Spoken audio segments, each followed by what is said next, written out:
Welcome to Stirred Up. I'm Jessica. And I'm Heather. We're two Midwest corporate pros and moms juggling boardrooms by day and ballparks by night. But here, it's happy hour, and we're trading conference rooms for craft beer. This season, expect more tea spilling and real talk. About the important stuff and the bullshit that comes with it. This is our version of Girls Night Out. And you're not just invited, you're our VIP. It's where we throw back, talk smack, and laugh until we pee. Where we spill a little, spin a little, and overshare a lot. Because the only rail we're staying on is the bar rail. So grab a drink, you little party animal. And let's get this shit stirred up. Welcome to Stirred Up. Cheers. Fireball. Fireball. It's Friday. Yeah. It's Friday. Fucking baller. I work so hard. This week. I work so hard. I can't even, it's too hard.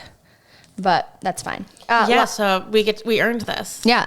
Season 2. Yeah, how exciting. It's very exciting. If you remember from last episode, we are going to talk about women, the history of women, where they're at, what they've done, all the things, businesses, men who support women, big points in women's movements. And today we're going to talk, when we get down to the real tea, about women in sports. Women in sport. So a couple of things that I've been reflecting upon. I think they're like modern themes. I was listening to Call Her Daddy, and Alex Cooper had Charlize Theron. I don't know how to say it, but she's everything. And that woman drops the F-bomb like I do. Drops it. And I thought to myself, I think she also talked about it too. She just said She did. I was kind of a judgy little Karen. I'm like, why? You're so beautiful and you're so smart and why are you using the F word? And I thought that's exactly what people think about me or you. But hold on. What she said was, and I firmly believe it, and I actually saw something about it. She blames her fact on the English as her second language, and maybe that's why she uses it. But what she really said was what I really think is there isn't a better word, a better adjective, a better verb to actually describe what I'm trying to say. Right. Yeah. It's hot. I've been saying it a lot more lately. Fucking hot. Yeah. It's very hot outside, but it's been interesting. And we continue to talk about this and listen, the title of our show is Stirred Up. From the verbiage that we choose to use on this show to the conversations that we have to the real moments. I even struggle a little bit about people who say they can't listen to us because of the language. And I'm thinking, y'all listen to Netflix. Yeah. Y'all watch basically soft. Every show you watch is soft porn. Why are you uncomfortable with a woman on the radio saying the F word? Is it truly because you don't want your 2-year-old to literally say it 6? I get it. People have different values and some people don't cuss. I get it. But are you really surrounding the rest of yourself with that much vanillaNess? And I only bring it up because I was judging. I was like, why does she swear like that? To Charlize. A little bit. Yeah. And then I was like, Heather Lynn. Would you have noticed it if you weren't already aware? No, probably us? Not. Yeah. Probably not. Yeah. And I look at all the comedy shows that we like and all the comedians, Chelsea Handler, Dave Chappelle, Matt Matthews, there's very few that don't use vulgarity, I would say, or at least they're not on my feed. Yeah. They're not on my feed. Those people are not on your feed? The people who are not using vulgarity are not on my feed. Right. Yeah, same. All the successful comedians and I guess, are we trying to be comedy? I mean, what are we trying to be? Doesn't matter. Real. We're just trying to be real. Trying to keep it fucking real. But the people in pop culture, the president used the F word recently. Yeah. But it's really funny. Now in a professional environment, I find myself being less of myself or in even a social environment and using the F word less. I don't know. I'm upping it up. Good. I am. Fuck around and find out. I'm also there's some things that women's bodies stress people out too, and the topic of women and women taking up too. I'm just saying. Yeah. I wouldn't have even double questioned myself. My dad even said to me, "That's what really got me. Too much F word, kiddo." I'm like, "Are you fucking kidding me? Are you kidding me?" Just in your regular life or in listening to this on the show. Okay. I'm like, but also we drink, and when you drink, you just. So I totally agree. I actually am leaning into, I feel very real in this room and when we record, you're getting the most real version of me.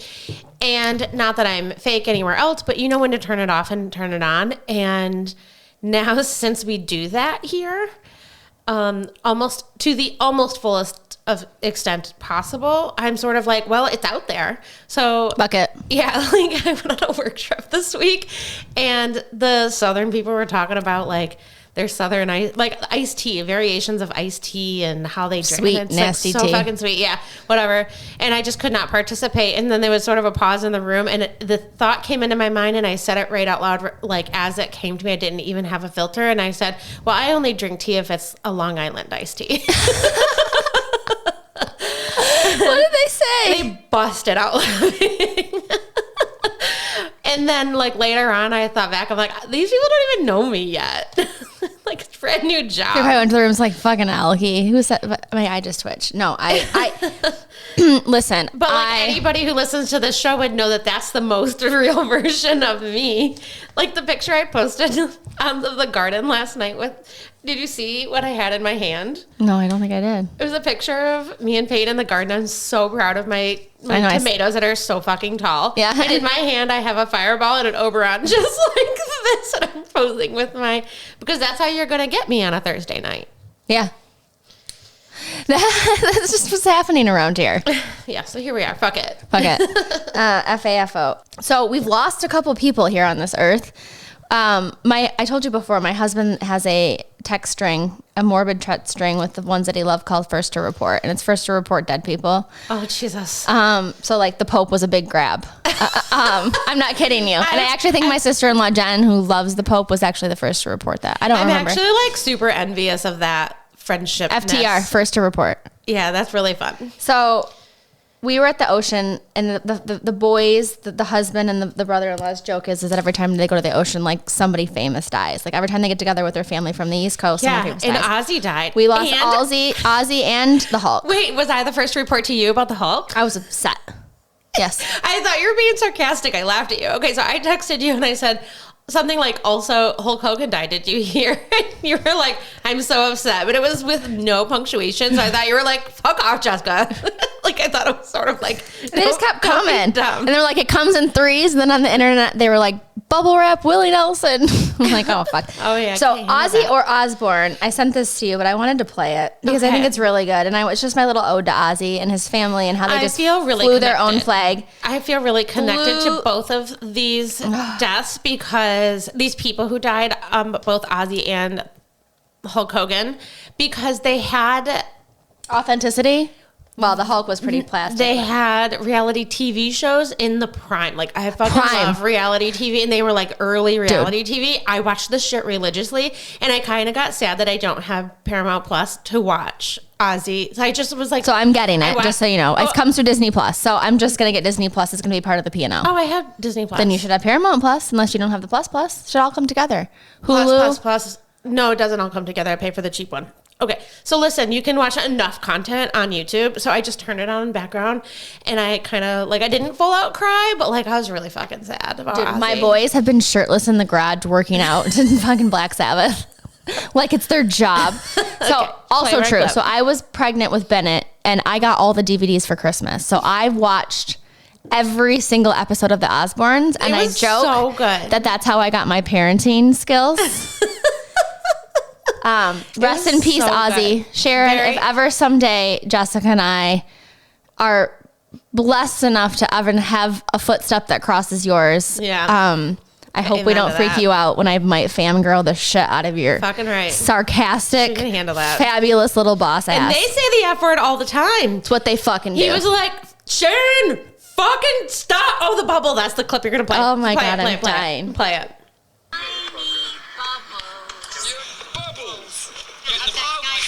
Sharon, I'm fucking Ozzy Osbourne, the Prince of fucking Darkness.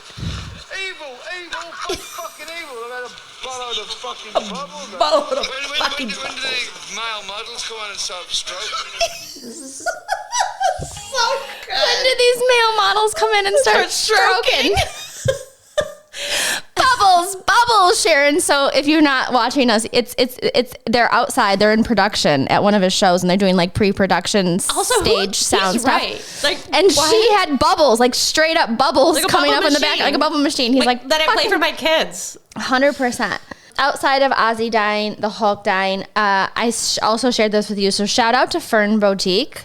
in Bay City. Sarah Blakely, the owner and founder of Spanx, visited there. Oh, that was in Bay City. Okay, I left a didn't card. register that. Okay. So I went to Shop Fern Boutique. Shout out to Shop Fern Boutique. And who is Sarah Blakely? Sarah Blakely is the founder of Spanx. Woo! And she left a card to Fern and was basically what the fuck was she doing in Bay City? That's what I'm saying. Hanging out at the river. Mm-hmm.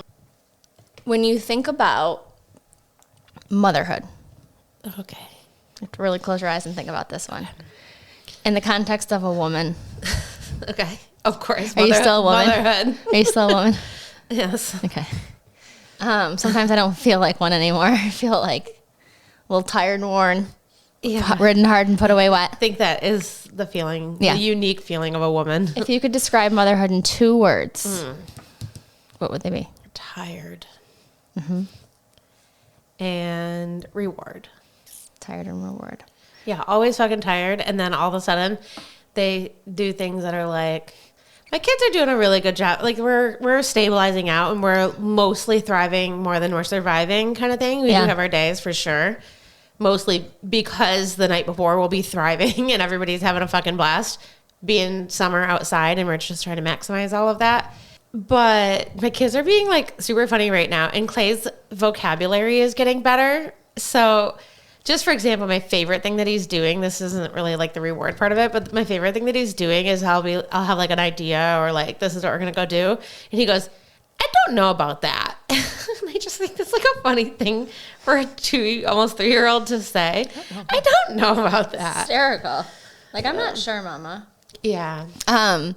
Speaking of businesses, I was totally unrelated but related. I have fake nails on. Yeah, I noticed. I was going to call them out. I was wondering how they're absolutely imposter for me. I feel like an idiot. But when they were first done and I was at the ocean, they look really cute. But long story short, Liv and I both got shellac pedicures and we both got gel manicures with design. Guess how much we paid?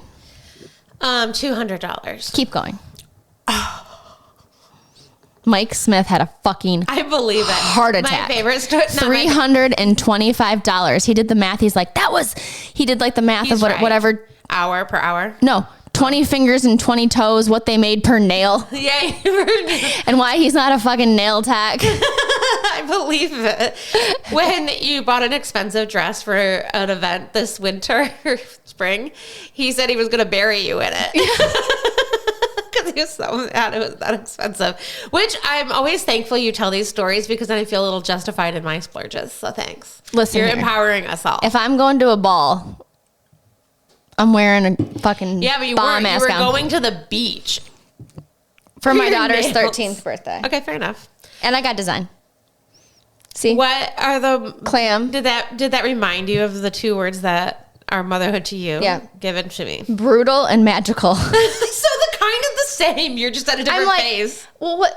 My daughter likes to have her nails done. Okay. It was a mother-daughter outing. It's like the trend for the I took one up the... Literally. Didn't even take me to dinner before they put me in the ass. You know what I mean? Yeah. What the hell? But then I started to really think about it. I'm like, $325. I could have bought stock. Was it while you were at the beach out east? It's before we went. So we got them done. Local. In Maryland. Oh, okay. See, that's what I was. But not at the beach. We were more near Washington. That was the same thing. 20. Yeah. More of. So it was the cost, the local cost. Yeah. See, I mean, that says a lot. $325. That's Mike did the math. Let me do the math. So $325. Would you have challenged them and have been like, talk them down? Like, would you have bartered after the fact? No, you would not. I would be mortified. Ever, never. He would always pay and then bitch. Yeah. I think that's why we haven't succumbed to super wealth yet, because super wealthy people care about every penny. And Mike and I are just kind of like, we had to care about every penny when we were kids. And like, we're going to live in some sort of normalcy. Like, even if we get shitty service, we still generally tip well. We don't really bitch at service people. I bought a pair of linen shorts for like $70 or $80. Matt's gonna listen. He should not know this, but I paid for it. It wasn't like $8 a nail. $8 a nail. $160 a person for 2 weeks of a return. Did you feel fucking fab? I still have the shit on. This is 2 weeks today. Yeah, good job. So right now I'm pacing at about $60 a week to have these bad boys. If I keep this up, I'll be about $3,000 in just for nails in 1 year. If you did this. If I did this. No, that wouldn't be true because I would do it every other week. So divide that by 26. So 26 times Matt and I went to... Oh, it'd be way more than that. Matt and I went to the corner store to get Fireball and beer just for the weekend. It'd be $4,000 if I went every other week to get my nails done. So when we bought alcohol yesterday, just for this weekend, and it wasn't like, we don't have like a particular party. Like it's just, you know, your average weekend. Like the girl was like, I want to go where you're going. I was like, oh, we're just going home. Like that's just what we do.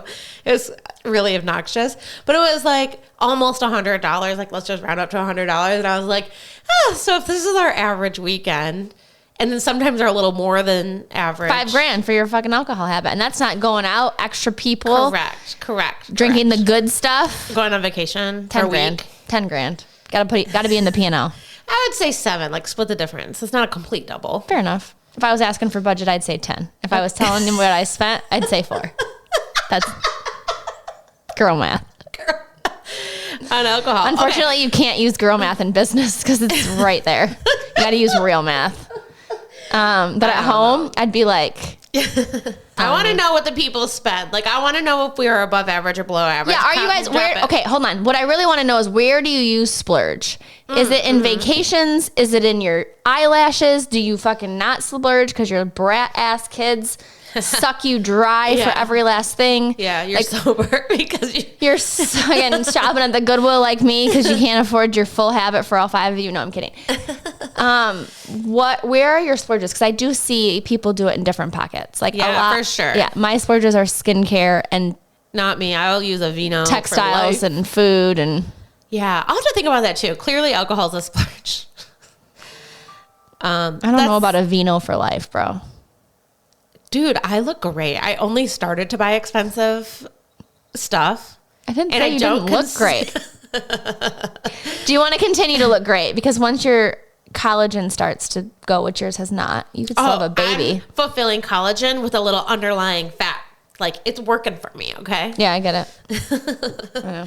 Okay, so do you want to hear my latest revelation? Yeah, and I want to hear about our opportunity in the Dominican, and I also want to hear about the book thing.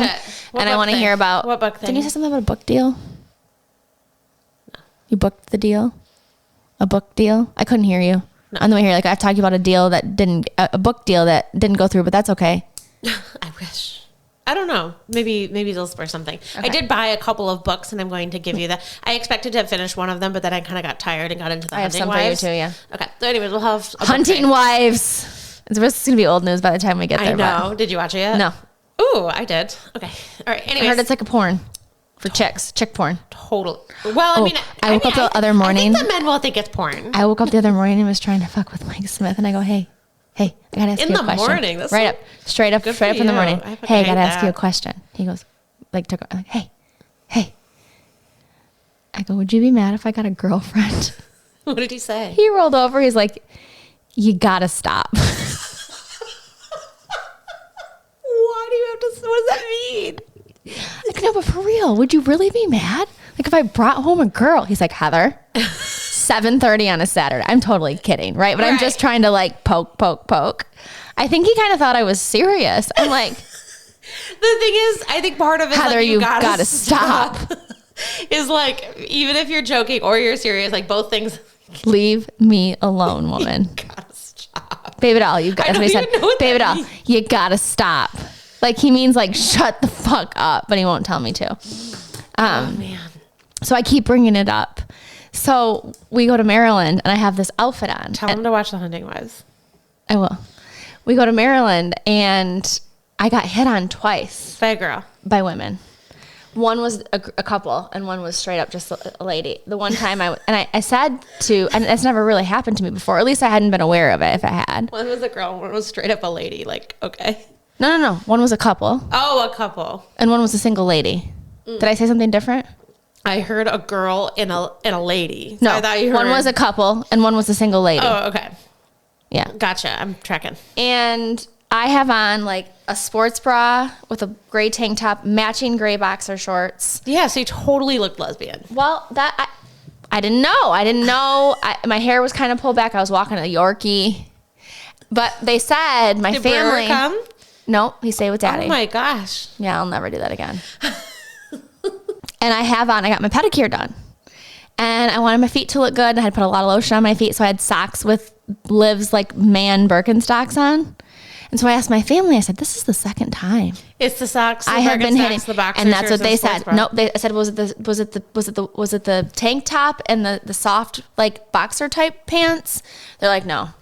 I mean, that didn't help, but what it really was, but I was so excited because I thought maybe I was premeditating something. Because at the end of the day, where I want to wrap this around to is, if you could do it again, would you just get a sister wife? And would a man actually remarry? Because I think Mike would look at me and say, I would never, ever, ever get married again, including to you. Yeah. And I'm thinking, a little partnership here.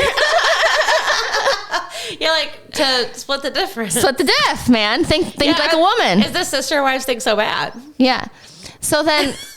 At the same time, Bennett has buddies here, and one of his buddies is really thinking Andrew Tate or whatever his name is. What's that guy's name who talks about 5 wives and all the things? Tate? I think Andrew Tate's like a bad guy. I don't know who the fuck he is, but the guy who's talking about having all these wives. And I said, do you ever watch Sister Wives on TLC for the LDS community, and where they have polygamy? And he's got 5 wives. And season 1, he's got like all these wives, and he looks young, and the kids are young, and everyone looks so happy. And now they're in college and they're getting married, and now all the wives left, and he looks fucking 20 years older, and they all look younger. And I'm like, you really think 5 wives is a good idea? 5 seems like a lot, especially if you're a guy who thinks you like smart, strong women. They are literally, as they should, they will eat you alive and kill you.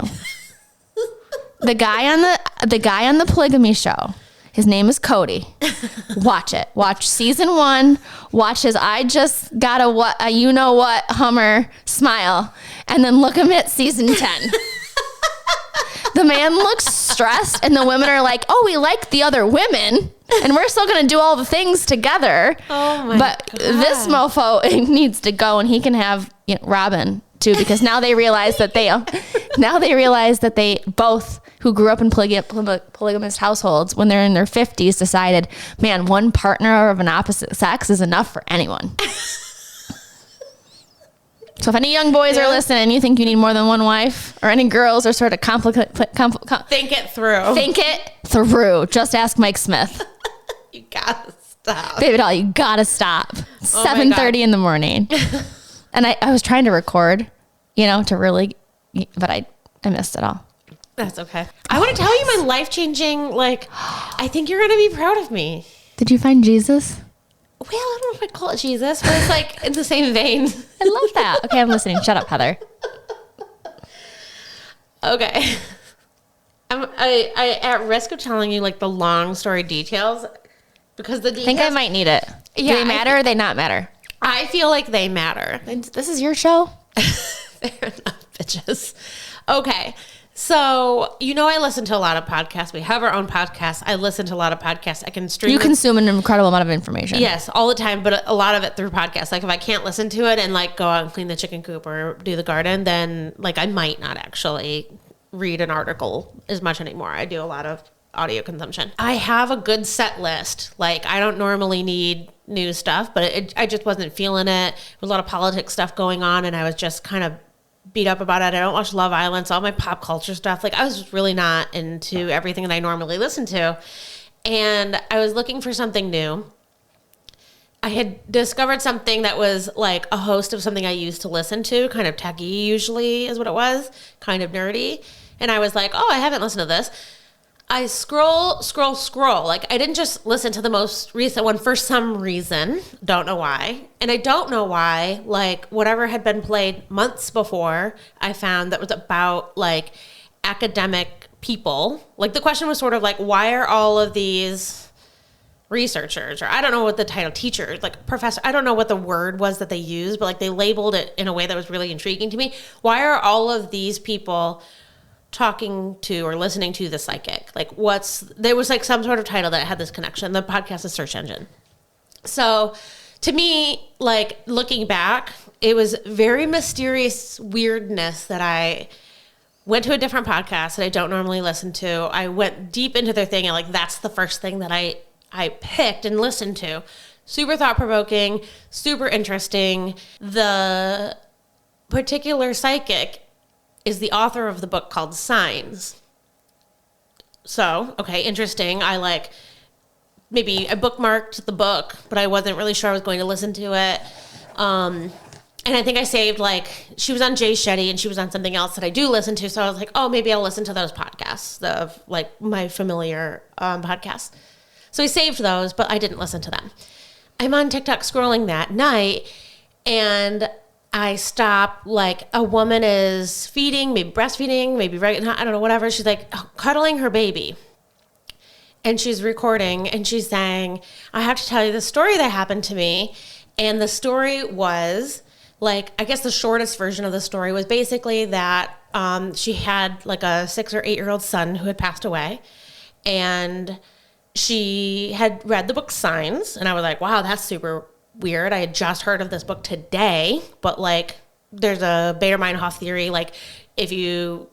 I might have not have even registered that, just because I had been exposed to it. Maybe it's not that big of a coincidence, but I just happened to notice it today.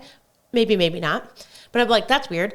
She had read the book Signs, and in the book, kind of the lesson is speak to the people who have crossed and ask them for a very specific sign that you know is them. So she had asked her son to send me a red Lego in a place where it doesn't belong. So she went to take her daughter to dance in a day or a week or a month. I don't know. I think it was relatively short. And went to take her daughter to dance class, I think. And she was sitting next to a mom who also had her son there playing while their other daughter was in dance class also. But they weren't supposed to be there. They were at a makeup class. They just are never there that day. Anyway, she's sitting there talking, whatever, making small talk, watching the little boy play, and out of nowhere, and the boy is playing with action figures or something, whatever. Out of nowhere, he walks up to her and hands her a red Lego and then goes and sits down and plays. And I was like, holy fuck, that's crazy. And so then I was like, wow, I thought about that for a long time. I go running the next morning, and I happen to be checking my text because I'm getting a grocery order, it's a whole bunch of stuff, and I didn't want to. You know that I had texted Tara way before. You told me this, later. So, but still, all of this is really fucking crazy. I know. So I'm watching my text really closely because I'm expecting, I want to be responsive to the grocery order that I'm getting, after I'm done running. So I'm running with Ricky. And as this is happening, I get a text from Tara in our group text. The anonymous friend. Anonymous friend Tara. in our friend group text. And she said, I saw this come up. It's on Tom's birthday, who is her father-in-law who's passed. I feel like we should go. That's a signal. And I'm like, holy shit. Why am I seeing all this stuff? I had to almost basically stop in my tracks. So I've listened to the book. I had a low-key alone-at-home panic attack that same day because I was like, why am I getting all of these signals, maybe from the dead, telling me I need to listen to the dead? Is somebody close to me going to die? And then I really got, really stressed out because the book also starts with, a whole bunch of stories about kids and signals to parents, and I was, really stressed about that. So probably won't read that one. Not sure I can. You don't have to because I'll tell you everything you need to know. Thank you. Or whatever. Give me them fucking cliff notes, bitch. Yeah, the very specific thing is a lot of the principles of believing in angels and even heaven and stuff, and they're always with you. All of that is kind of consistent. But if, as you're learning how to communicate the signs and recognize the signs, there's the basic recommendation. I listened to half of it. I did get through the hard part, but basically, the recommendation is ask for a sign that is specific enough, but then also be open-minded as to how you receive that. So I was really stressed out. I journaled about why that was stressing me out and what I can do about it. So I was try to slowly process that myself. And then I was sitting in my office at home, which I could see the garden, and I had my first flower bloom in the last couple of days. So I was struggling with like what I considered to be a reasonable enough sign. Like also my critical mind was open, but I can't turn that off too. So I said, the test said that you're not autistic at all. Even the way you think through. No, the test said I'm not ADHD, but I might be autistic. I figured. But it's really hard to diagnose a female adult because we learned that same mask. Yeah, so long. Okay, so anyways, I look outside and I'm like, okay, a flower. I really do like flowers, but this is not qualifying as a sign from the heavens. No, it wasn't because it grew there. Like I grew it. So I said, send me, like if everything is okay. Because also I don't really want to talk to you motherfuckers if someone really close to me is going to die right now. Like we'll address that in November when we go see a psychic. Like I'll get on that stage or something. But like if my family's okay and then we can start this conversation together, like if I'm going to be okay and my kids are going to be okay, then I want a sign and I want a flower in an unexpected location. Like I took the same whatever. Like I'm going to start the process to find a higher being, but you got to meet me somewhere. I'm not convinced even a higher being. That's not where I'm at. I'm saying, because the other thing is I also listened to a podcast about the quantum theory, and I don't need to, like, I don't understand it well enough, but like the thing that I did grasp is that what we know about physics, there's a whole parallel world, like not even a world, like there's a whole parallel set of physics that like splits when we make the decision to interact with a thing. So I don't see why dead people, their souls can also like split into the other world. And I could buy into that with the whole, what I understand about quantum physics and quantum mechanics. So. Oh my God, Jessica. Keep going. I was raised Catholic, but keep going. And I've come a long ways to I love it. We're both coming a long ways. Okay, go. So like my big revelation, we've discussed before. Are we screaming? Yeah. Well, my fucking volume is so loud. I'm so sorry. You can turn it down. Gosh, well, do you want me to turn it? Do you want me to turn Look it at me. I look like I've been through war over here. Hold on. Turn that fucking motherboard down. Here, okay, I'm going to talk. We've got power in our voices this Friday. Is it changing for you? You're so sharp. And then the breathing. Hold on. Is it changing? Is it changing? Is it changing? Yes. Is it changing? Is that better? Yes. Okay. Is that okay? Yeah. Okay. All right. I feel like I can't hear almost anything at all. Do you need your hearing aids changed? Is your hearing changing? Do you need new aids? I did clean my hearing aids before I went and met my coworkers so that I could hear better. But I was monitoring this because I was really worried I wasn't being recorded because I had a third mic for like a potential guest, and then I unplugged it. So then I was really worried that I fucked something up without realizing it. Okay, listen. All right. So my narrow like willing of belief is well, I didn't tell you what the outcome was. I didn't tell you about the flower. Yeah. Okay. So who are you talking to? I don't know. Your grandma? No. God? That was the other thing. God? I was like, no. Physics? No. The universe? Dead people. You wanted all the dead people to bring you one flower. No, we don't know who it's going to be. Got it. So it's a soul. Got it. Okay, I have another story for you too, because now I'm starting to talk about this. Okay. All right. So what happened was I asked for the flower in an unexpected location. I did go out into the garden and like do garden stuff and calm down. Came inside and went back to work, and I opened up LinkedIn, and the first word of the first post was flower. So it was flower in an unexpected location, and it was about some company called Flower something or another. I don't even know what they did. I was too shocked. I was like, okay. That comes from a very tech location like you would. Yeah. Garden would be obvious. You were probably thinking like the middle of a desert, right? To have some beautiful plant. Yeah. You were not thinking something that cheeky. That's pretty fucking cheeky. And I was open to it not being a real who's cheeky flower in your life that's dead? So I don't know if I know. So what I am believing that it could be is that it could be Tom, because he came via Tara, and that like why isn't all of this coming from Tom anyway? I hope like, Tara gets a reading. He's saying like, you have to come to this show. So that's kind of what I'm sitting with. I have no reason to believe that it's anybody that's like close to me. I have to tell you this one other crazy fucking story. So then I'm telling Karen, my mother-in-law, this, telling her while she's doing my hair, and I really thought like she's very close to her mother, and I really thought that like she would just intuitively see signs of her mom, Matt's grandma, since she has passed. And I really just thought like that's the kind of relationship they'd have. And if she didn't really believe it was really her, but it was, you know, her in heaven watching over her, like I really thought that there would be something. So I asked her about that, and she's like, no, I haven't seen any signs from my mom. And I was like, oh, so I'm explaining this whole thing that I just explained to you and how I'm like a new believer. And that I was going to encourage her to see this. She's like, well, I have to tell you this. I'm like, okay. Shirley, the grandma that we're talking about, Karen's mom, had gone with a friend to see a psychic, and like, I don't think she was like super into it, but she just, you know, went with her friend. And she was such a fun lady. She's up for whatever. Like, I think she was just there for the party. You know what I mean? Like, I think she was just along for the ride.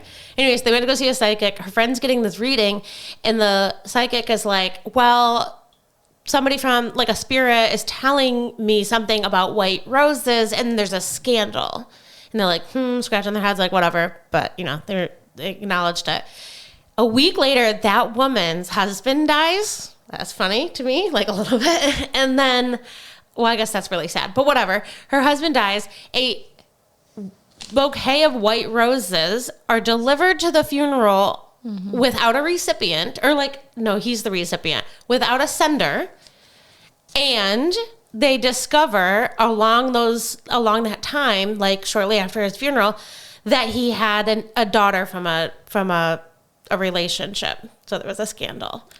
So I believe, and Karen I think believes, that the mother of whoever, like, because also the psychic was like, the spirit won't name themselves. They won't tell me who they are. Really? So yeah. So my belief is that the wife, like the person who was receiving the reading, the friend of Matt's grandma, didn't even know the girl anyways. She just happened to pass away, and like the spirit knows the connection and was sending that signal, knowing that like maybe the husband was going to die in the next week. Isn't that so fucking crazy?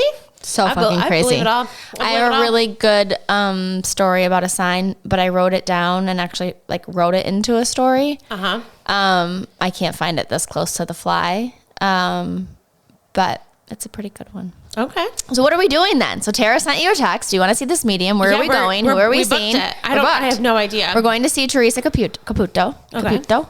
Means nothing to me. It's not the author of Signs, but she's we're going to see, if we don't cut her name, we're going to see the Long Island medium, who's a woman. Oh, that's who it is? That's right. Okay, cool. This is fun. And I'm actually going to see Tyler Henry in Detroit in September. That's the other medium. He's the young man, and he had a class celebrity guy. He had a class. Yep, he had a class long, and he just had a brain. Oh my god, surgery. So he's in his late 20s. So I'm going to take my mother-in-law, who's lost both of her parents, her sister, her brother, tragically as a young woman.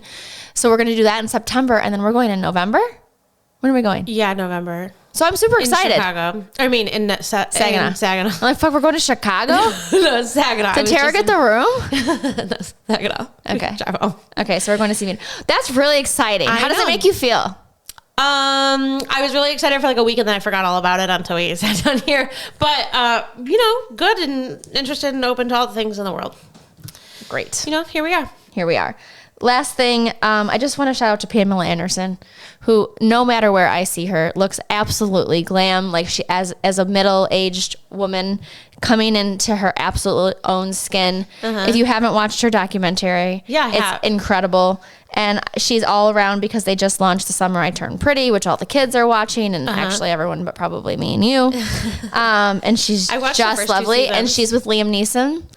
And he lost his wife, who was Natasha Richardson, in a tragic skiing accident. So they're really cute together. Can I say something maybe unpopular? Sure.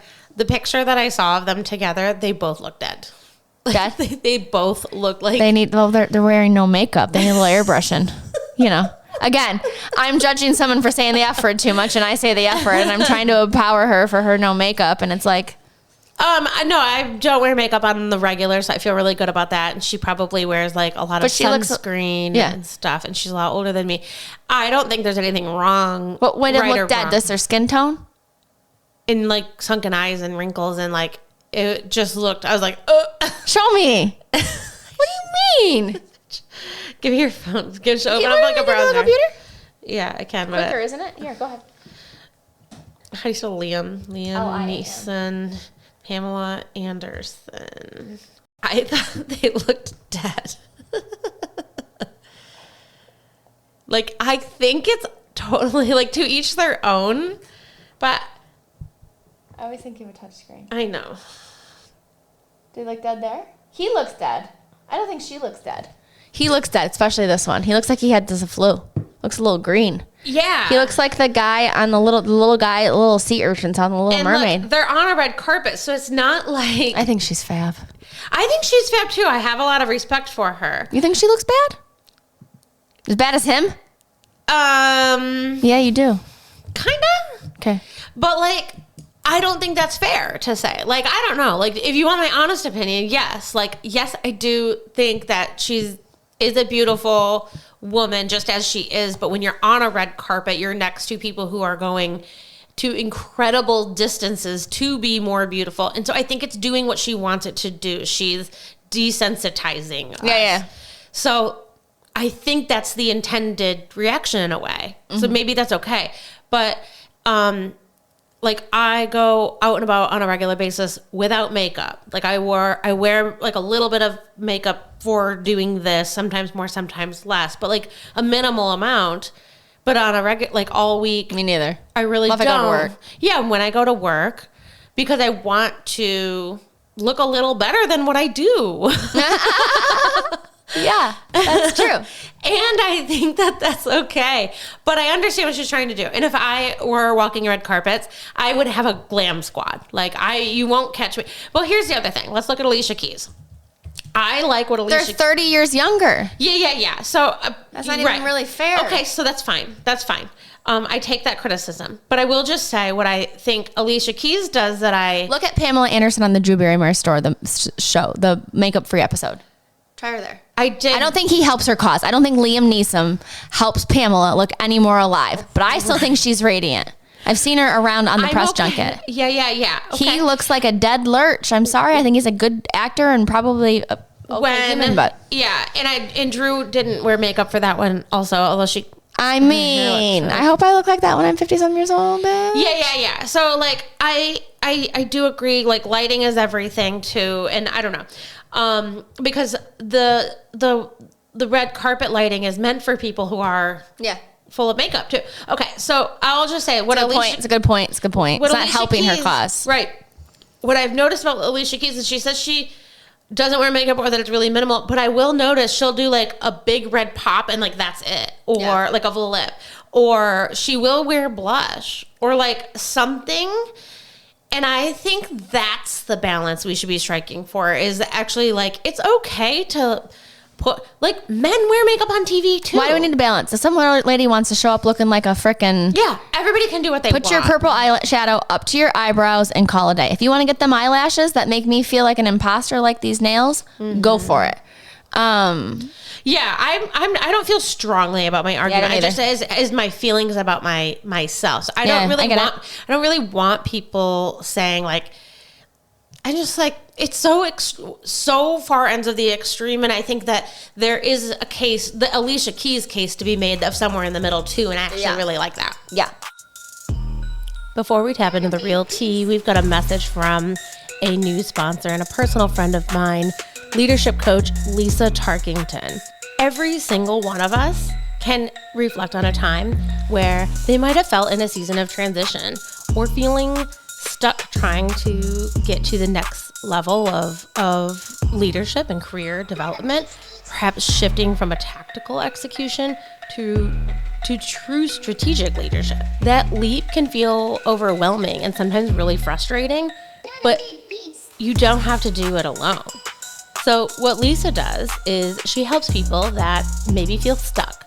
Maybe they're battling from some self-doubt or just wishing they had stronger communication, wishing someone understood them the way that they're trying to convey themselves in certain areas of key leadership skills. Many people, including myself, don't realize that actually a coach is the one that can help you get to that next level. So Lisa is a personal friend of mine, and I've gotten to watch her journey helping people in all aspects of life, overcoming some of those skills that prevent each and every one of us from getting to the next level in our career is what she excels in identifying and then overcoming. She's done it herself, and now she's in the business of coaching others. So Lisa is an adventurer at heart. She's a guide by design. She's a certified coach through the International Coaching Federation with both corporate and entrepreneurial experience. She's going to put you first in guiding you to meet your goals and step fully into the leader you're meant to be. Here's the thing. Coaching works. 80% of the people who coach do report increased self-confidence that help them get to that next level. Over 70 benefit from that improved performance and stronger communication. The results do come through. Thousands of leaders have already grown through Lisa's coaching and workshops, and now it's your turn. So here's how you can find out. Head to lisatarkington.com/coaching and get your free consultation. When you talk to her, let her know that Jessica sent you or mention the podcast. Again, that's lisatarkington.com/coaching, because leadership isn't about getting things done. It's about becoming the leader you're meant to be. Okay, women in sports. Tell me where you're coming from. I am not a unathletic human. I'm also never wanted to be, never thought about being, never really wanted to develop the skill either. I played sports. I played all sorts of sports when I was a kiddo, mainly softball. I made the all-star team. Good job. That's impressive. Didn't ride a whole lot of pine. Caught and played the outfield. I'm scared of the ball now. Probably was best at center field. I didn't like to be so close to the infield, and I like catching too, because then I didn't have to sit there and wait for it to be my turn. Yeah. You know what I mean? Even though the ball's coming at you. Move that shit along. But you're just playing catch. Right. When you're a catcher, yeah, no problem. You had gear. I didn't play sports in high school because I didn't want to run the mile in softball. I also didn't really like the coach, and I just really didn't want to do it. So I decided to run track. I'm medium to could be fast, but I thought track was so admirable, but also the most unenjoyable experience of my entire life. I think I would have rather went to detention, got a job, and that's what I did. So I basically quit sports in high school. Yeah. Got a job, started building them skills, got that co-op job. I think that is most productive choice. I had fun, and I didn't miss it one fucking bit. I really didn't. And I went to, and now what is my relationship to sports? I love sports. Like, do you watch women's sports? Like, tell me your relationship with women's sports. Grew up in a gym. My first wrestling meet, I was 6 days old. I was in a gym every day of my life. I love to watch sports so much. It has been an absolute pleasure. Do you remember seeing a lot of girls and women wrestle?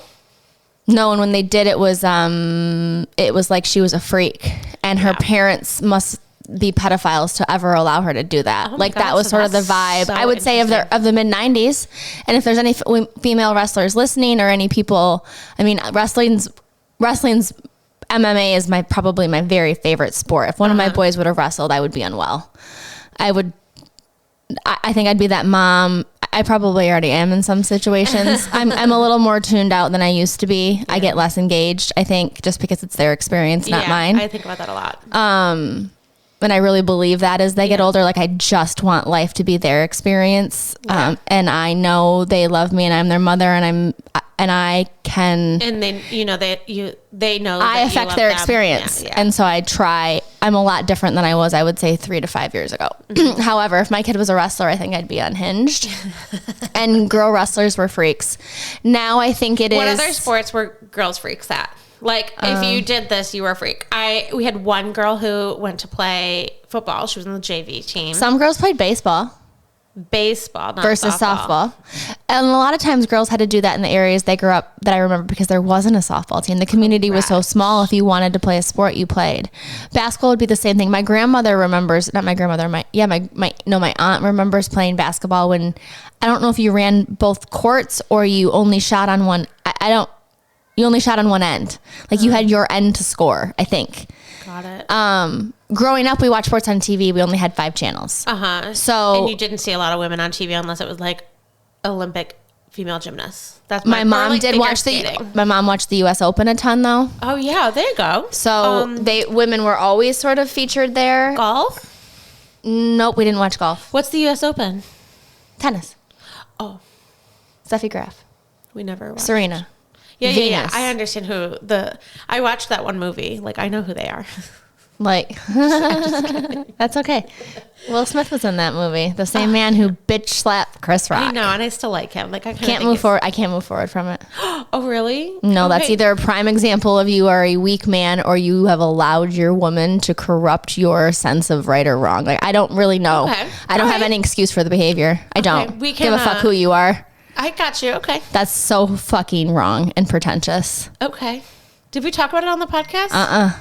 All right, let's parking lot that, and then I'll put some more intellectual thought in it. Yeah. So women's sports, it's been, I watch it more now, or at least follow. I can't say I watch full games. Sometimes the boys will have it on and I will do that, but generally I follow more of the social, the culture, the trends, the humans behind the jersey. And it's been incredible to watch it evolve. Even my own son said a couple years ago, no one cares about women's sports. And he's wrong. And we're gonna approve. But there's a lot of shit happening still. I mean, there's still a gap between current state, big time, previous state is state, and what the future state should look like for some sort of equity. Yeah, big time. We're gonna talk about that for sure. I got a couple of data points that I really just want to throw at you. Got it. Not in a long rambling set of narratives. We can just tackle that little by little. I am the stereotype of women's sports ignorance. I said on a previous podcast, which I did get some feedback about, like all good feedback, honestly. But people who watch sports think that the whole world watches what they watch. And it's interesting that like a lot of people do, but some of the world, we are just so absolutely disengaged and could care less. Yeah. And I like a big portion. I like to lean in and be a part of it with people. And then I also just like to check out, like I can't maintain my engagement with like any sport whatsoever. Okay, so I said on a previous podcast I cannot maintain my engagement with any sport. I cannot. Like I'm in and out. And I'll circle back. But I said, like, I had a recent aha moment where I just could not, like, it just registered to me that there was even a WNBA. Like, I think I intellectually knew it. If somebody asked me, I'd be like, yeah. But then when I start to like critically think about it, I was like, but where do they play and who even plays on it? And I know that there was like Brittany Grimes. I remember Lisa Leslie. I don't remember that. Like I can actually remember a couple more if I think critically. Brittany Grimes had the weed pen, went to prison. Yeah. And so, but I don't even think I registered that like she was a professional basketball player. Like because why was she in Germany for basketball if you were a USA? Like I just couldn't, like I do understand it now, but like I wasn't really thinking critically about this. And so I was very passively engaged in this and not even like, so that was, and so then the other kind of women's sports misconceptions or like, so women's sports is traditionally, and my research has reinforced this, is that like the publicity women get in their sport is like feminine sports, is like figure skating, gymnastics, swimming. Yeah, a little bit. But mostly like figure skating and gymnastics. I don't know. Beach volleyball is baller. You don't watch beach volleyball in the Olympics and shit like that? Let me give you two crazy fucking things. Fucking synchronized swimming, that'd be feminine.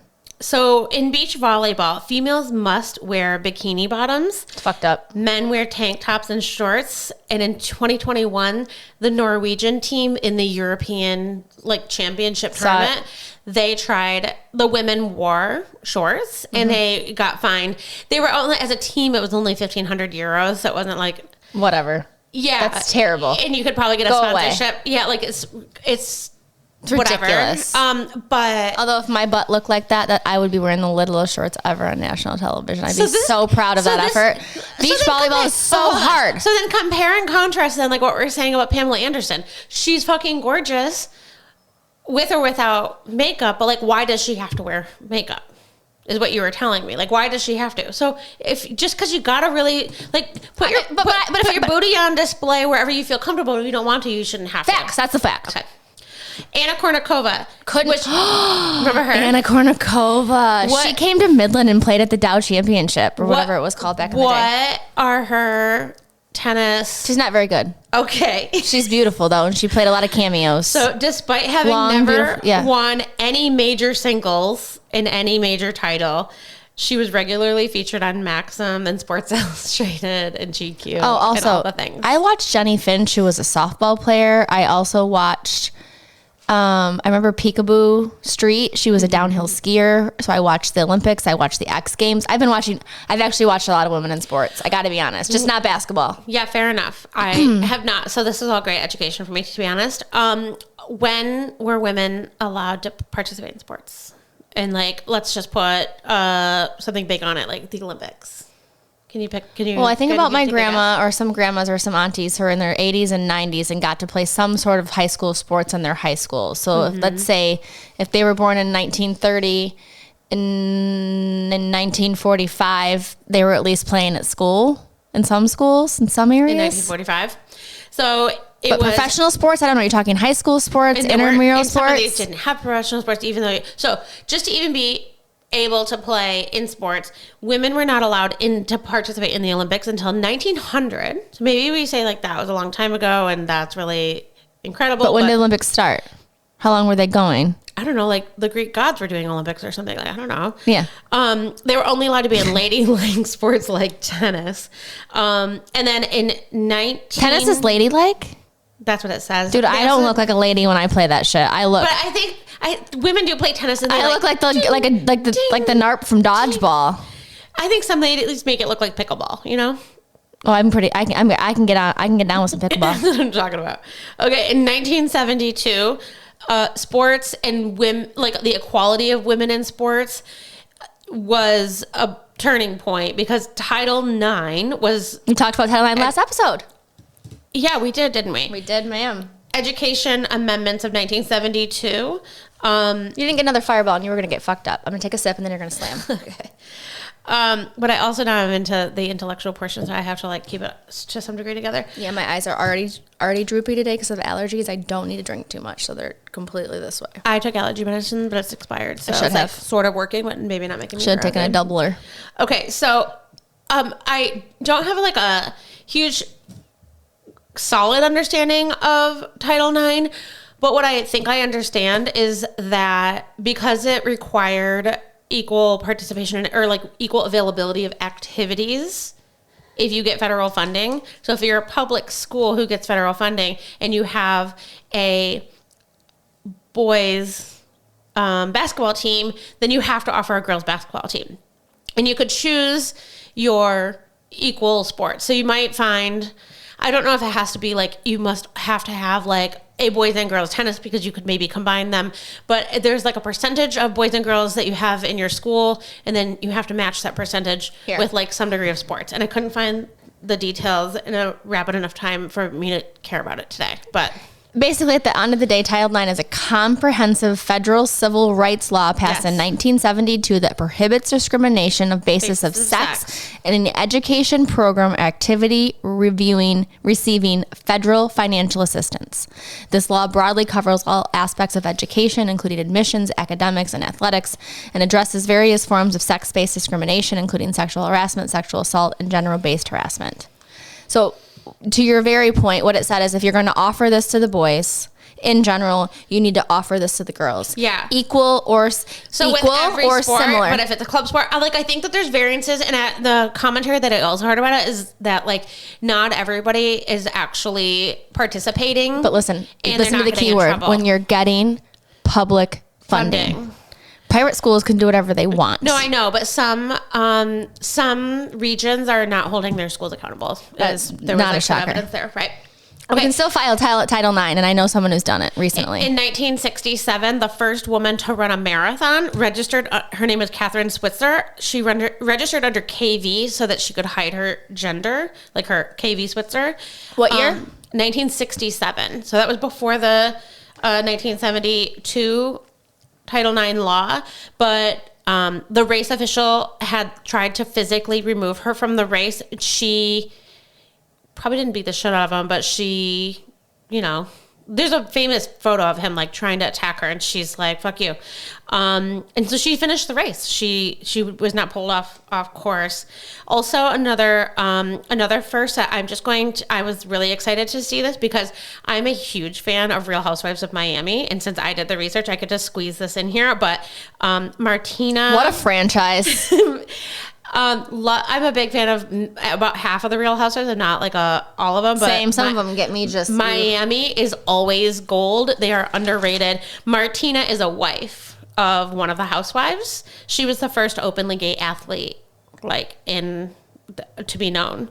She's a tennis player. Her name is Martina. I don't know how to say her last name. She's Russian, but she was a tennis player and did really incredible things. Shout out to Martina. Yeah, so I just really wanted to give her a shout because I like her, and she's a good co-host or co-star.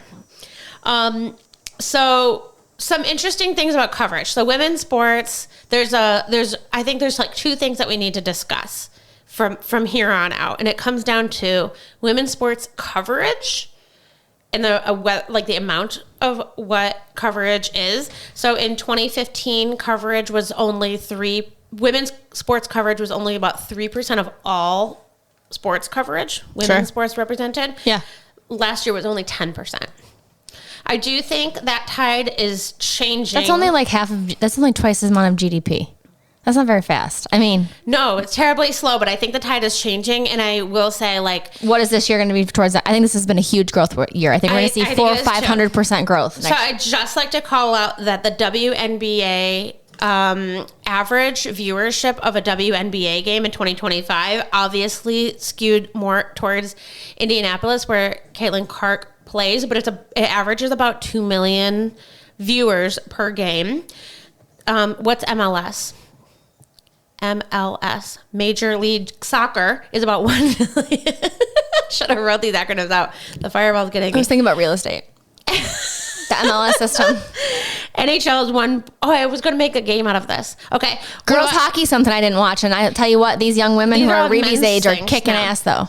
Okay. I didn't know there was girls hockey. There is. I'm ready to watch. It's a good way to get a school scholarship. Girls lacrosse. Well, no, I know. So my cousin plays girls hockey, but like professional. I'm thinking professional stuff. I don't know if there's professional. There's so that's ignorance. I don't even know. What does NHL get per game on an average game? A viewership? Mm-hmm. What? I think there's probably a big skew, but more than 3 to 5. 1.5. Less than now. The NBA. Okay. Whoa. What does the MTV VMAs get in 2024? 3 million. 3.9. But like to me, that's a big cultural event of everything. The VMAs, I bet though, I bet you. And that's 15 years ago, the VMAs would get 15 million viewers. Nobody gives a fuck anymore. Yeah, no doubt. But that's when people think everything's such a big deal. What about The Bachelor? Oh, a lot. 10 million. No. 15, 25, 100 million. Upper 2s, lower 3s. Like it could basically average up to 3. 3 million? 3 mil. That's it? And the WNBA is averaging about 2 million per game. We're like... What is the NBA average? I don't have it. Alexa, what is the average viewership for an NBA basketball game? I know about a number of NBA basketball games, including Kings at Lakers on Friday, October 17, 2025. Grizzlies at Heat on Friday, October 17, When will ChatGPT talk to us like this? Can we get that integrated? Yeah, but not on a device. Like it does it on your phone. Can we get a new device? Can I buy us one? Probably. Yeah, you can look into that if you want. I don't want to look into it. I don't want to look into it either.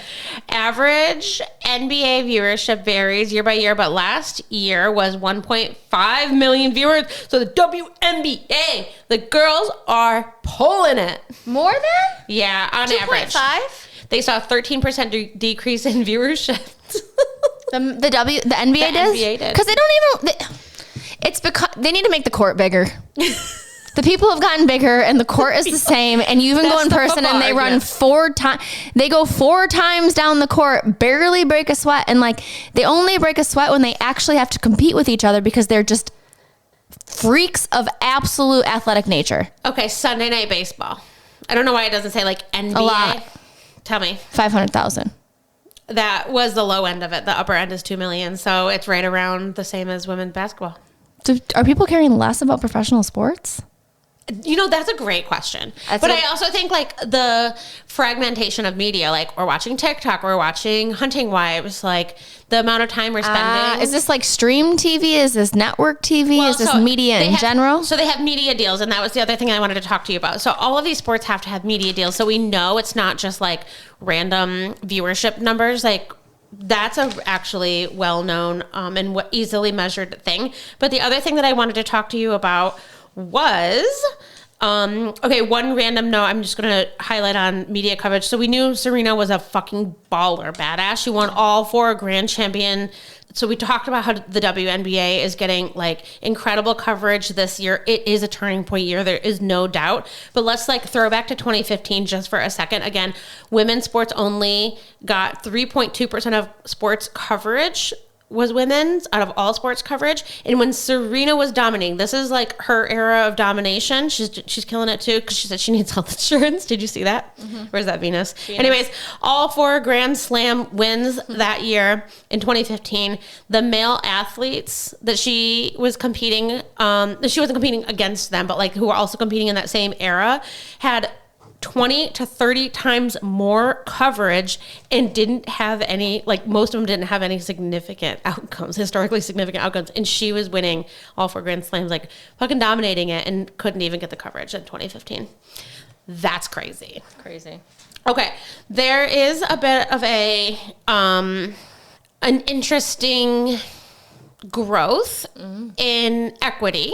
So we heard about like the women's soccer had like a big, thing about equity. Appropriately so. I'm not gonna like go into the details of that. But last year, the NWSL. So Yeah, but I can't now remember. It's Women's Soccer League, but I can't remember what National Women's Soccer League. There we go. So they secured what was kind of perceived and publicized as like a pretty groundbreaking $240 million media rights deal in soccer for their soccer team over a multi-year deal. That equates to $60 million a year. It was just really 40 times more than previous media rights earning. So that's a huge, huge, huge lift for them. If you're media people, you need to be dialing into this. No. But tell me, what do you think the men's soccer league deal is? Like, let's compare annually. So I said $60 men's soccer is the biggest sport in the whole world, I think, still. So women's... Say it again. This is NWSL, so maybe this is U.S. soccer. FIFA? And no, I said NWSL. This is U.S. soccer, I think. Mm-hmm. And so then the direct comparison is MLS, men's National Men's MLS Soccer is League. Men's Soccer League. So I would say that's US also. So if their deal equates to $60 million per year, can you guess what the men's deal is? $1 billion. They had a $2.5 billion deal that equated to $250 million a year. And the women's groundbreaking deal was not even half. What's the viewership though on that one? It's got so that is a great point. I don't think the men's soccer league is half of what the WNBA. I'm going all over the place because I did want to talk about like now Caitlin Clark, because I think the era of Caitlin Clark is bringing women's sports viewership, like all tides are rising, not just in basketball. And I think that that's a really interesting conversation, but I think it doesn't have its own consequences. So I didn't look into like, I guess I perhaps should have, but I don't know. So we talked viewership. WNBA is killing it right now. Thank you, Caitlin Clark. We talked the disparagingness of like how we got here. Anna Kournikova, beach volleyball drama. I didn't even mention how some of the reporters in the 2016 Rio Olympics would call, one of the NBC reporters referred to the man responsible for the success of a female swimmer who had a world record. Yay.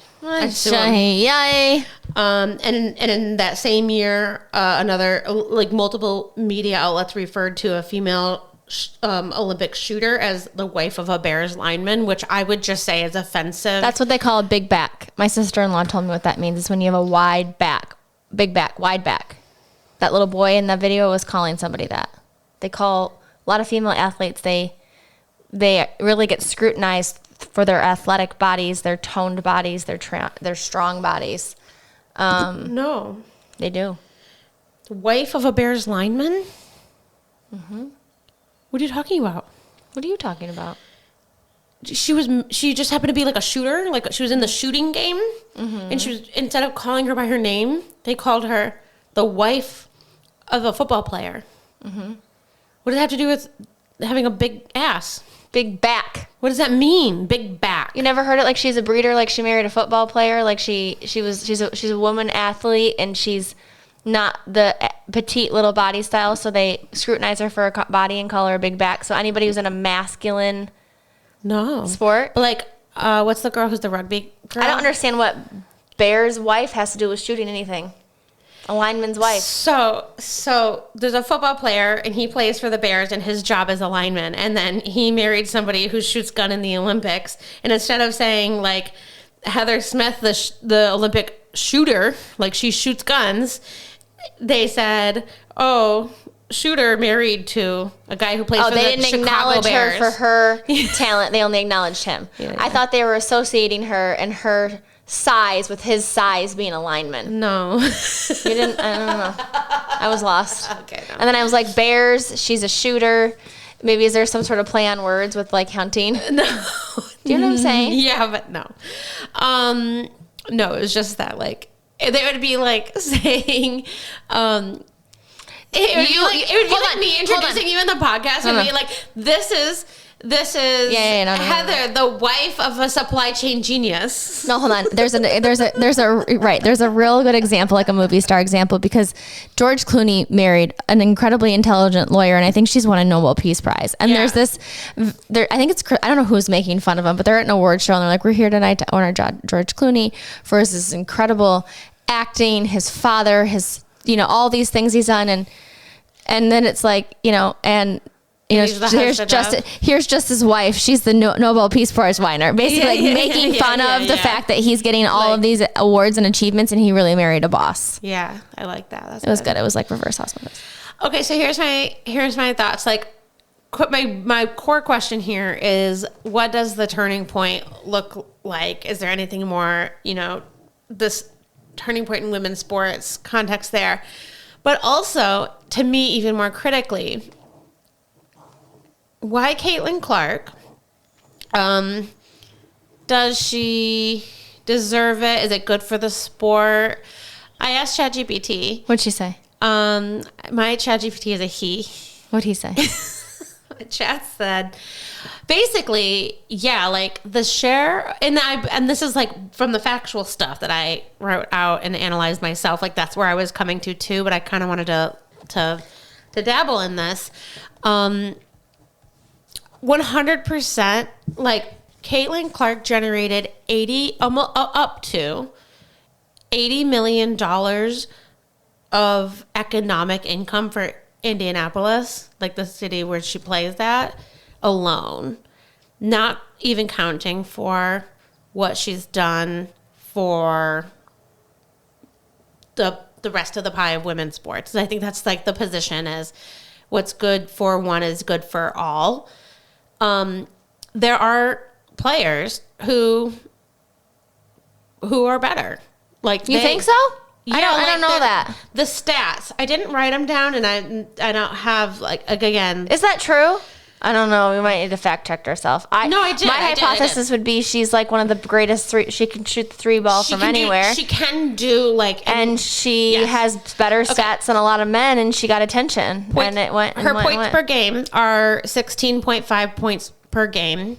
I don't know the other players here, but she's also one of the youngest players in the league. Yes, too. You have to put that into context. There's a lot of development to do. Hopefully, Angel Reese is performing higher in rebounds, like more than double the amount of rebounds. That's not her role. Right. Collier, do you know who she is? Mm-hmm. She's an MVP front runner. She's dominant scorer, defender. Like she's the queen of the game this year. Caitlin's been hurt too. Know that she hasn't played. Okay, that's Q's data. Fair enough. But like just all around rebounds and points per game, has a significant amount more just from a data perspective. Sure. So she is one of the best players and is one of the youngest players. Like, no doubt. I'm not trying to say that she's not worthy of the attention, but I think my point partially is like, there's been a lot of women who've been doing incredible things in the sport, and all of a sudden, a long time. Yeah, and like all of a sudden, this upper middle class white woman is getting the attention, and I wouldn't blame anybody else who's played the game for being salty for that. Simply, Really? like I would be salty. Like I think I would if I had even medium numbers. Like if I were playing the game. Yeah. I think that there's... Do you think culturally, though, like if you think about a readiness assessment of culturally, I'm not going to take away from she's a white woman. She's an upper middle class white woman. She played basketball in Indiana, which is inarguably one of the biggest basketball states in the country. Mm-hmm. So that's just going to drive it anyways, because you just have more people watching basketball in that area. Yeah. Indiana Hoosiers, I mean, basketball, they live, breathe, die. Right. But culturally, too, I mean, we are seeing... or at least there's more transparency to there's more transparency to the equity gap between men and women. Uh-huh. And society is changing. The children I'm raising are changing. We're just generally evolving a little bit of time. Mm-hmm. So I do wonder a little bit too. You're talking 125 years since the first when you told me women were allowed in the Olympics. Mm-hmm. Yeah. Were there not other white women who played the game before her? It just happens to be it wasn't Leslie, the Leslie girl you referenced? No, Lisa Leslie was a black woman. Oh, a black woman, yeah, okay. Lisa Leslie, yeah. I felt like there was a... Also, like, who didn't watch For Love and Basketball? Like, if you have never watched For Love and Basketball, like, what are you even doing with your life? Best fucking movie ever. No. What? Feels like I did, but I don't know. Okay, so here's the other thing I'm contemplating in the whole narrative is, so like I do believe, she's growing Caitlin Clark is a big reason for growing the size of the pie, and I think that that's good. Like I don't think that's a problem, and I do think she's earned. She's done something. Yeah. Like. I think other people should be getting some credit, but whatever. Yeah, aligned. Angel Reese. Also doing a phenomenal job in her own right, I would say. From what I can see, they have a painted rivalry or a real rivalry. They played against each other, of course. Whether or not they really hate each other, I actually kind of suspect it's just a part of the game. It's not really personal, but I could be wrong. And my question is that good? Is all press good press? That's the general rule. Unless you're in chemicals or you know what I mean? Generally, unless you're poisoning someone. Yeah. And again, you're still getting attention. So then this is my question, is it poisoning Angel? Is she getting a fallout of this, or does... I think they've always villainized her. They did. Yeah, and I think... And her response is because I'm too ghetto and I'm too hood, you don't know how to take me. You don't know how to handle me. Yeah. And I don't think she's wrong. Or I'm a woman and I have a presence that makes people uncomfortable. Yeah. In general. I watched videos of Caitlin doing the especially a black woman with a presence, probably. Yeah. Caitlin's doing the exact same things that Angel's doing. Things that Angel... And the scrutiny is different. Yes. 100%. Yeah. Yeah. So so my complex question is, if we believe that Caitlin is rising all tides, increasing the share of the whole pie, including her slice too, is Angel getting that? Is she going to ultimately be a beneficiary of that, and it worth being painted the villain, the Spencer Pratt of it all, or will that end up coming around to bite her? Where does she land in all this? I don't know. I think if you listen to her talk, she understands she has a sense of responsibility. I think at the end of the day, like she's a basketball player and she's there to do a job. Yeah. And so like if you're at that level, she's probably faced scrutiny her entire life. She's probably been walking into gyms since she was 8 years old. Yeah, you're right. With every reason for someone to do anything but to support her. Yeah. People generally don't like to support other people. It would be my overall takeaway. So, and I think what I've seen is she recognizes that she has a responsibility, but also most importantly, she has a job to do. Mm-hmm. She's probably going to make mistakes and she's probably not going to do it all right. And she's probably going to piss people off. I think where it's not necessarily her fault, she gets treated differently or different coverage than other women. I think you have some sort of like due diligence or respect, woman to woman, to at least acknowledge that and say, hey, like if you're going to give her a hard time, give me a hard time too. Yeah. And I think we could probably find examples where she does that. And I think people will still probably scrutinize it. I think at the end of the day, she is bringing awareness to the sport. I mean, like we've talked about before, we're talking about it. Yeah. She's on my feed. And they're showing up on my feed, whether it's their walk-in outfits, whether it's game footage of them being just incredibly aggressive, whether it's their relationships with one another, the human element of them is showing up on my page. The sports the call to action, the game, I don't know. For the league, in my research that I've done, listening to people who know a lot more about this. Like my goal today was really just to like look at the data, have a conversation like we do about any of the brands. We're not fanboys of the brand. Like we could talk about Apple, but we know people who have a lot more emotional connection to that brand. That's not who we are, and not trying to do that. We're trying to represent this conversation in the same way that we would anything else. And I think like WNBA is a brand.